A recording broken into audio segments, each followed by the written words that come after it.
কুমিল্লায় খদ্দর কাপড়ের পাশাপাশি বাটিক কাপড়ও জনপ্রিয় হয়ে ওঠে কয়েক যুগ আগ থেকে। কালের আবর্তে খদ্দর কাপড় হারিয়ে যেতে বসলেও বাটিক রয়েছে সগৌরব। কুমিল্লা জেলার সদর উপজেলার কমলপুর ও সদর দক্ষিণ উপজেলার গলিয়ারা গ্রামে বাটিক কাপড় তৈরি হচ্ছে স্বাধীনতার বহু আগ থেকে। দুটি গ্রামে 15টিরও বেশি বাটিক কারখানা রয়েছে। শাড়ি, থ্রি পিস, বিছানা চাদর, ওড়নাসহ হরেক রকম কাপড় তৈরি হয় গ্রামটিতে। 2 বছর কাজ করি, এখানে কাজের চাহিদাটা বলতে সামনে ঈদকে রেখে আমরা কাজের চাহিদাটাও বেশি, কাজ চলতেছে। আর এখানে কাজ করে আরো অনেকে আছে, একটা একটা ডাইংয়ে প্রায় 15 জন, 10 জন, 12 জন কাজ করে। তো আর এনে একটা ওইখানে আরো আছে, সবাই মিলে কাজ করি, সংসার চলে, জীবন চলে।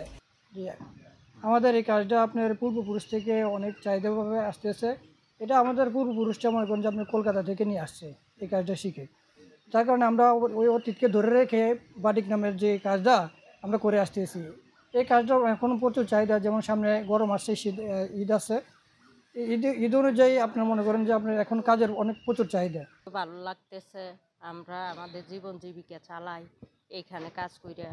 আমরা আমাদের ছেলে সন্তানের জন্য এই জায়গায় কাজ করি।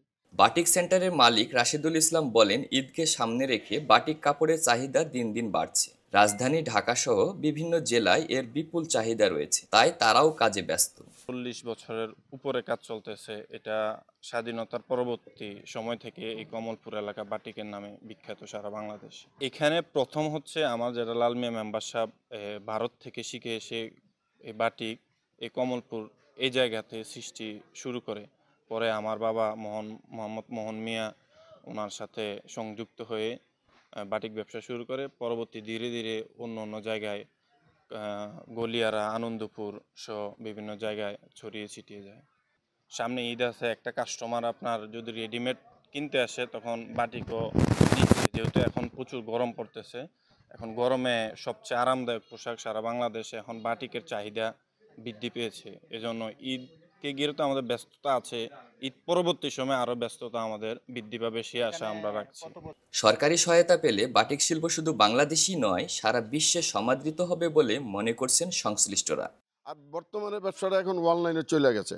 এখন যা দেখতেছি পার্টিরা অনলাইনে বিক্রি করে, হ্যাঁ, অনলাইনে ডিজাইনগুলি পাঠিয়ে দেয়, ওরা ওই ডিজাইন বুক দিয়া দেয় ট্রান্সপোর্টে।